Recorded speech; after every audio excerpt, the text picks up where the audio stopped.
2 mois après la naissance, Ouais. les pères réalisent 30% des tâches parentales. C'est-à-dire qu'à l'arrivée des enfants, l'écart se creuse sans qu'on sache pourquoi, parce qu'avant, ils allaient participer, pas forcément de manière égale, mais potentiellement de manière équitable au foyer. Ouais. Mais à l'arrivée des enfants... Je pense que déjà, l'erreur, c'est que les pères, il n'y avait pas de congé parental.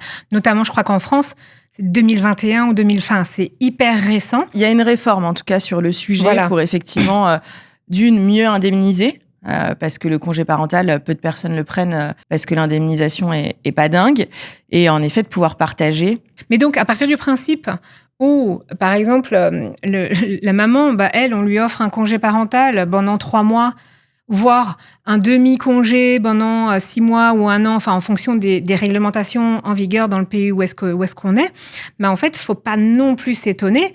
Maman, elle reste à la maison avec son enfant, automatiquement, elle va voir plus de choses que le papa qui part à 7 heures, qui revient à 19h. En fait, il va pas voir. Et lui, il n'aura plus l'espace non plus.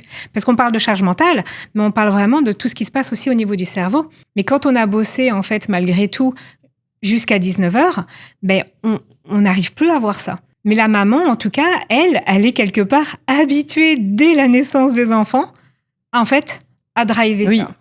Et c'est ça qui est compliqué parce que du coup, ça devient une habitude qui est installée. Et on nous a pas appris non plus, du coup, à refaire la place à papa aussi. Et c'est ça on va peut-être en parler. Et j'espère qu'il y aura des témoignages en ce sens. C'est-à-dire que laissez papa faire. Et laissez papa faire, ça veut dire qu'il ne passera pas l'aspirateur comme toi.